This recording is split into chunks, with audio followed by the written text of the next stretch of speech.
Hello and welcome to all our viewers from around the world. I'm Kristen Schwartz, licensed midwife and MC here at Gold Learning. And here at Gold, we have an exciting event coming up here that is titled Level Up Your Lactation Skills Gold Learning Day that will be here on August 17th. And with me here today, I have one of our speakers, and that is Jada Wright Nichols. Welcome, Jada. Thank you. I'm so happy to be here. Oh, it's wonderful to have you here. So tell our listeners, where in the world are you located? I am in Atlanta, Georgia, USA. Ah, thank you for that. So, Jada, it's wonderful to have you here. You will be speaking for us at this event.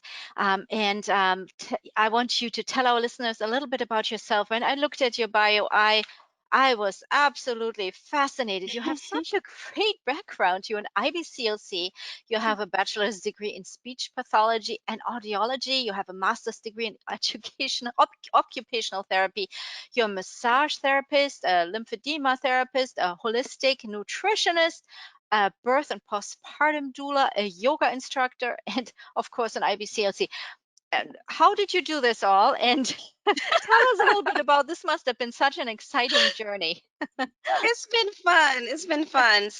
Just one thing has led to another. I went to college and majored in speech pathology and audiology. And I knew I needed to go to graduate school from there, of course. And the year in between undergraduate and graduate school, I uh, came home and told my parents I now want to go to trade school. And that's when I became a massage therapist. But it was great. It helped me to earn a little bit of money Hmm. while I was in graduate school, and of course helped me to think about um, anatomy and physiology in a different way than I had Hmm. already seen and experienced. So in graduate school, I studied occupational therapy. I worked as an occupational therapist for 15 years. I started out in pediatrics, working in early intervention and in neonatal intensive care units. Um, I did some home health with peds and the school Hmm. system with pediatrics. I ended up with quite a few parents who wanted me to help them figure out how to feed their kids differently or Hmm. um, help their kids to get off of certain medications. And I had no idea that was well beyond the scope of occupational therapy, as holistic as occupational therapy is. Right. We don't do nutrition, so I so I ended up also becoming curious about nutrition, and I Googled what I thought was going to be a weekend course in nutrition, and it ended up being a weekend course for 10 months in nutrition. So you have to be very specific when you're trying to manifest ideas.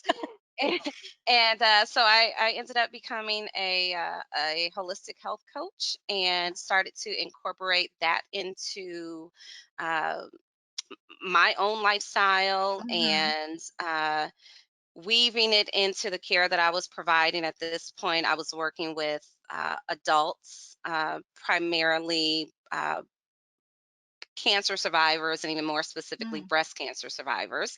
Hmm. So, along with that is the side complication of lymphedema. So, I became a certified lymphedema therapist, which is closely related to massage therapy. Hmm. I also, during this time, was creating my own women's wellness practice, focusing on hormonal health and things like that. Well, my clients started having babies and wanted me to continue to care for them, so I became a doula and assisted with many births. And then I got married myself and became a mother myself. And although I was always a cheerleader for breastfeeding, Hmm. I never considered lactation as a career. I'm not even sure if I knew that it was a career. Um, and and so I had a pretty miserable Uh-huh. pregnancy and an Uh, amazing breastfeeding experience, which I think just saved parenting for me. mhm, And with that, just started shouting from the rooftops about all of the joys and wonders of lactation. And I looked around, and not everybody was having that experience. So I said, "Oh, I need to help these families," mhm, and then I hopped on the pathway to become a lactation consultant. I mhm. now work in a children's hospital in Atlanta, and I more or less get to bring a little bit of all of that into the care that I provide for the babies and the families. Right. That was my next question. You sound like the perfect person rolled into one for all this, right? And I love how you rolled with it. Your client said, "Oh, I need to know more about nutrition." There you go, taking a, Yeah, a whole program of nutrition. Then yeah,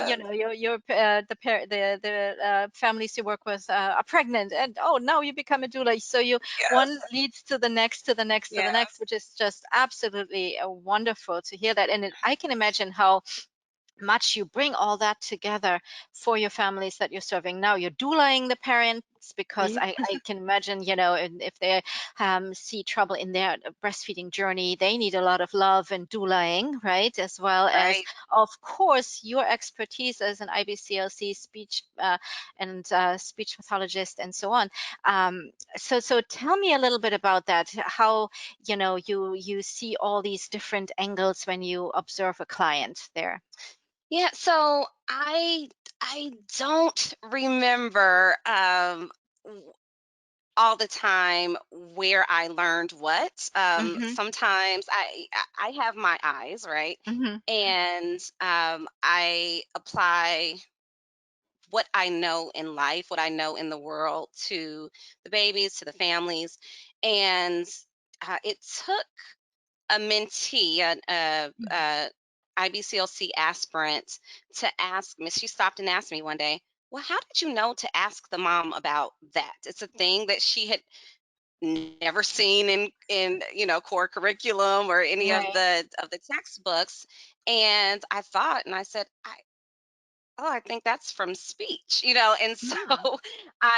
it's all very much integrated. I Mhm. love working with other professionals, and I love exactly what I'm preparing to do in this talk, which is um, bridge the gaps between those, because we're all just parts of the puzzle. Ah. None of us have the answers, not even the physicians alone, right, have Mhm. the answers. We're all parts of the puzzle. We don't know, though, all the time what the other knows. So when I was only practicing occupational therapy in a neonatal intensive care unit, I had no idea what the lactation consultant was doing. I supported with positioning and providing neutral warmth and all of the things, but we didn't chit chat about anything related Right. to infant feeding. And she didn't ask me about what I was doing either. And so now I just love that I'm able to, from a variety of perspectives, have those Mhm. conversations and say, yeah, speechy, you can talk about some suck training, and that Right. will help with when I come back around to help with breastfeeding. Yeah. So yeah, and that's my next question here. You mentioned how you like to work with other professionals, and I can imagine that is not always easy, especially when you have all this background.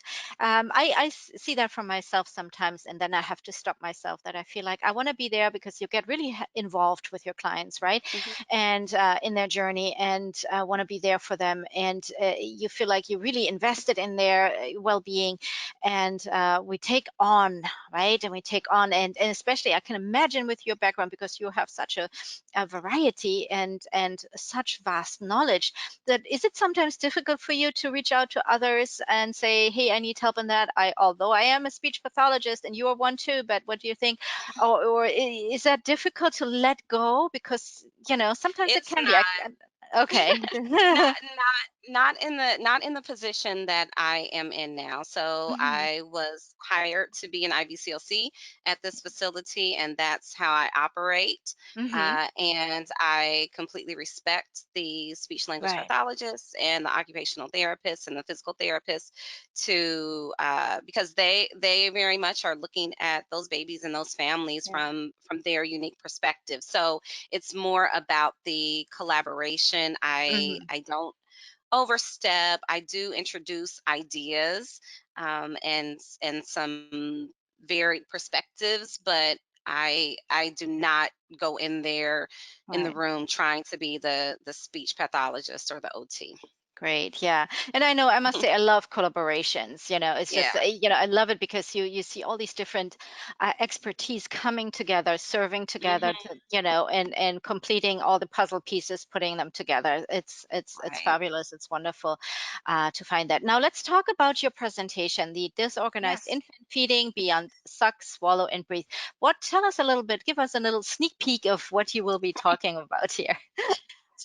So we review, right, all of the basic aspects of infant feeding, some of which, a lot of us might have studied, very, very hard for the IBLC exam, and then never had to really revisit it in a way that's broken down in what we'll be discussing here. So that's just a bit Mhm, of review, and then we talk about some abnormal components of infant feeding, what can cause them, contribute to them, and then how we can, as lactation consultants, help to mitigate some of those concerns, but also collaborate with mhm. other professionals to, as a team, help to overcome some of those issues.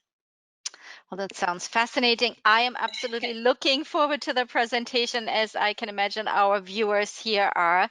Um, Awesome. eh, Thank you so much, Jada, for sitting down here with us today and chatting about, your wonderful background and your presentation here with us at Gold. Thank you for having me.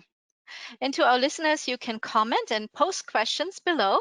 And if you would like to find out more about this special day that we have planned for you on August 17th, the Level Up Your Lactation Skills Gold Learning Day, please visit goldlearning.com. You will find out more information on this presentation and the other presentations that are part of this wonderful day for us here at Gold. Thank you, everyone, for participating again. Thank you, Jada, and everybody else. Have a wonderful day. Bye bye. Bye.